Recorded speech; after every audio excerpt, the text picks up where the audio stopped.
यहाँ पर राज्यसभा में पहुँच करके भगवान कृष्ण गए तो वहाँ पर देखा राजा युधिष्ठिर बैठे तो हैं लेकिन बड़े उदास। जो कोई अच्छा एक बार बता, सरपंच बन जाता है ना कितना खुश होता है, हा हम सरपंच बन गए, खुश होता है क्यों माता, है ना।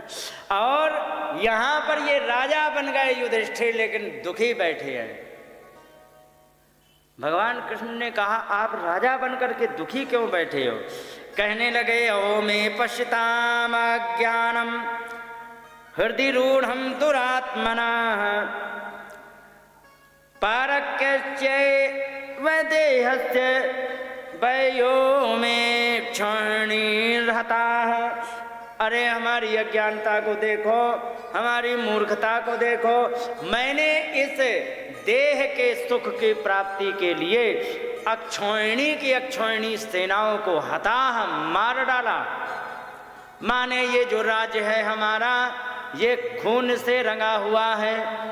उन्होंने भगवान ने कहा ऐसी क्या बात कर रहे हो, ऐसी क्यों बात कर रहे हो, ऐसा कुछ नहीं है, आप राज्य करो अच्छी तरह से। अरे क्योंकि क्या करें, योद्धाओं की बात छोड़ दो, योद्धा हमारे भी मरे उनके भी मरे छोड़ो, लेकिन यहाँ पर बाल द्विज सुहन मित्र पितृ भ्रातृ गुरुद्रोहा ये किनके खून से रंगा हुआ है। कि बाल बच्चों के खून से रंगा हुआ है। तुम्हें पता है अभिमन्यु कितने साल के थे, 16 साल के थे कि नहीं, लेकिन उनसे भी छोटा एक और था दुर्योधन का पुत्र लक्ष्मण जिसकी आयु थी 13 वर्ष की, और जाकर के एक द्वार पर खड़ा हो गया।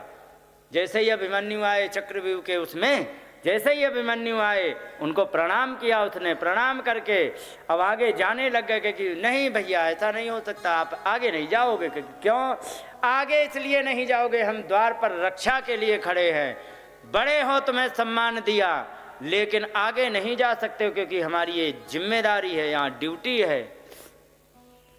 बहुत समझाया भैया ऐसा मत करो, तुम कहाँ खेलने खाने की उम्र है और तुम कहाँ युद्ध में आ गए हो, जाओ तुम।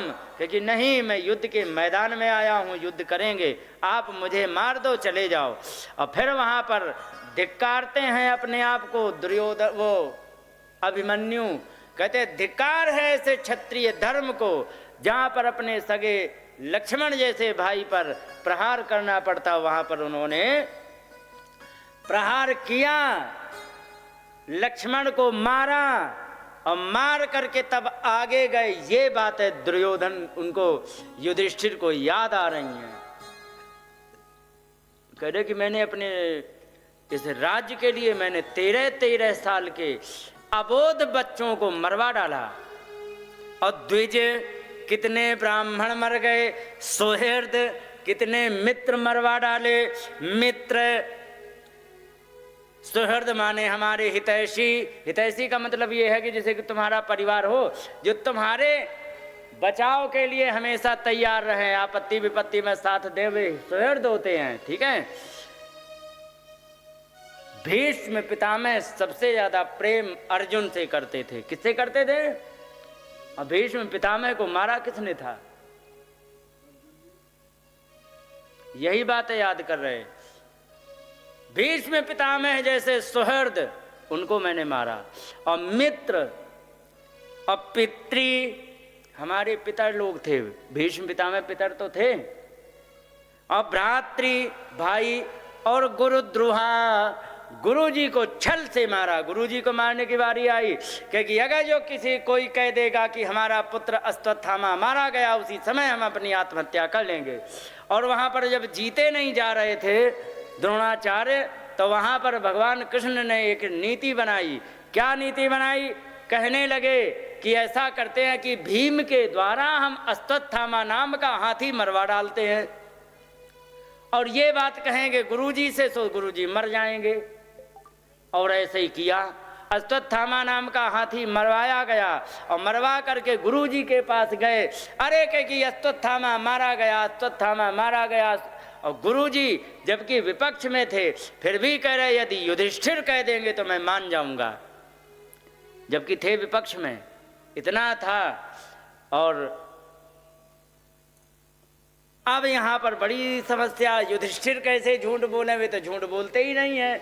भगवान ने समझाया, सुनो ऐसा करो, तुम कह देना अश्वत्थामा हतः, देखो मैंने मार दिया ना, हाथी मरवा डाला, इतनी बात सच है, क्योंकि हाँ ये तो बात सच है, तो कह देना अश्वत्थामा हतः। आगे तुम कह देना नरो वा कुंजरः, हाथी मरा कि मनुष्य ये हमें नहीं पता है। उन्होंने कहा इतना तो कह दो, क्योंकि हाँ वहाँ पर जाकर के उन्होंने कहा अश्वत्थामा हतः, इतना कहा जैसे ही कहा नरो वा कुंजरः, हाथी मरा है या पुरुष यह हमें नहीं पता है। इतने में बजा दिया उन्होंने शंख, नरो वा कुंजरः दब गया। इतने में उन्हें पता लग गया कि यहाँ सच में अश्वत्थामा मारा गया और गुरुजी ने अपने प्राणों का अंत कर दिया। तो ये बातें उन्हें याद आ रही कि गुरुजी को छल से मारा। नमेस्त्यान निर्यान मोक्षो, हमारी नरक से भी मेरी मुक्ति नहीं होगी। जिस तरीके से हम राज कर रहे हैं निर्लज्जता पूर्वक, यपि वर्षायुतायुत, आयुत माने होता है 10,000, ठीक है, और अयुत गुणा, अयुत 10,000 गुणा 10,000 कितने हो गए सेठानी जी, पढ़ी लिखी नहीं है। 10,000 गुणा 10,000 माने 1 करोड़। करोड़ों वर्षों तक मैं नरक में पड़ा रहूंगा, फिर भी हमारी भी मुक्ति नहीं होगी। नैनम राज्ञा प्रजा भर्तु धर्म युद्धे बधो दिशाम, इतिमे न तु बोधाय कल्पते शासनम वचः। कहने लगे कि आप हमें ज्ञान दो कि धर्म के युद्ध में शत्रुओं का वध करना अपराध नहीं होता है, ये शास्त्र का ज्ञान दो। तो इतिमे न तु बोधाय, ये हमें ज्ञान कराने में पर्याप्त नहीं है। कल्पते शासनम वचः, तुम्हारे शासन का वचन मुझे ज्ञान कराने में समर्थ नहीं है, क्योंकि यथा पंकेन पंकाभ्याम तुरया वासुरा कृतम भूत हत्या तथैवैको न यज्ञर्माष्टुमर्हसि।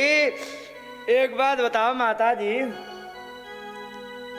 अगर जो कोई गमछा कीचड़ में, नहीं लोटा मान लो, कीचड़ में गिर जाए, ठीक है, और उसमें मिट्टी मिट्टी लग गई, और आगे देखा कि उसी नाली में पानी भी भरा है, तो आगे जाके उसी नाली में धो लिया। पानी में पहले तो गिरा कीचड़ में मिट्टी में, और फिर आगे पानी में उसी में धो लिया, लोटा साफ हो गया क्या? नहीं हुआ। लिखा है यथा पंकेन पंकाभ्याम, पंकेन माने कीचड़ से, पंकाभ्याम कीचड़ को कीचड़ से ही धोया जाए तो साफ नहीं होता है। दारू का घड़ा हो, किसका, आजकल तो बोतलें चल गई, लेकिन जिस समय भागवत लिखी थी तब ये घड़े चलते थे। दारू का घड़ा हो और सोचो कि अरे ये गंदा हो गया, थोड़ा साफ कर दिया जाए, तो दारू डाल के और तुम्हें लेके जूना रगड़ दो, धो दो, धुल गया। सुरया वा सुरा कृतम, मदिरा से मदिरा के पात्र को नहीं धोया जा सकता है।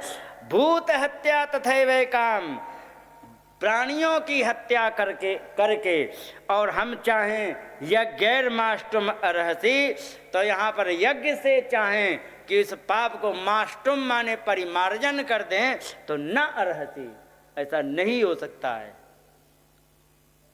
इसलिए आप जो हमें ज्ञान करा रहे हो भगवान, ये हमारे समझ में नहीं आ रही। तो यहाँ पर भगवान ने मालूम है क्या अंदाजा लगाया। एक बार बताओ माता, सपोज दैट आपको मुझ में श्रद्धा चमन्नी भर की नहीं है, ठीक है, ठीक है, और हम तुम्हें ज्ञान उपदेश दें, क्या तुम्हें शिक्षा समझ में आएगी? हैं? आएगी तो तुम्हें श्रद्धा है।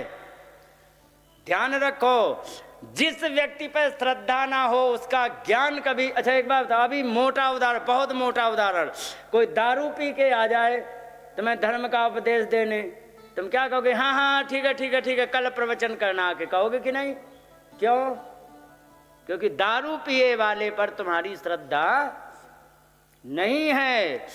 तो यहाँ पर क्या है कि यहाँ पर श्रद्धा क्यों नहीं? क्योंकि गुरु जैसी श्रद्धा नहीं है।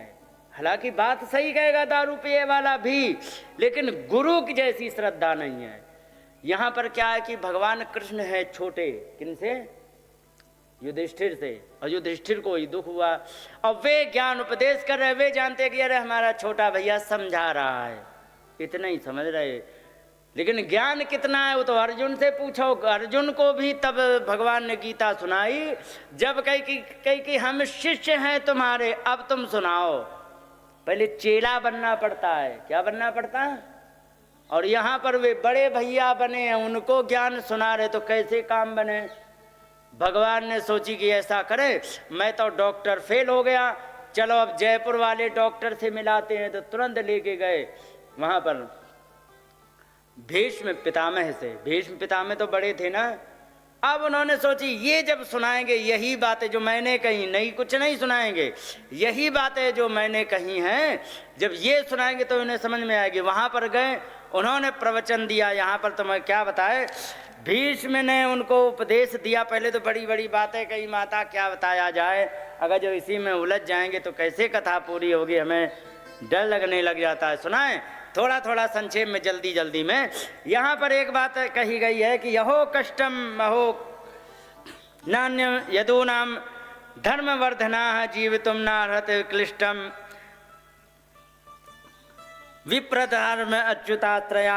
आप भगवान के आश्रित रह करके इस प्रकार के कष्ट को पाने के योग्य नहीं हो, क्योंकि धर्म नंदना, तुम धर्म के सुपुत्र हो, लेकिन फिर भी तुम्हें ये सारे कष्ट मिले। क्या संति थे तीरथ थे तुम्हारे पिताजी के मर जाने पर। और यहाँ पर क्या हो गया है, पानी बरस रहा, क्या आ गई? बोलिए गोविंद भगवान की जय।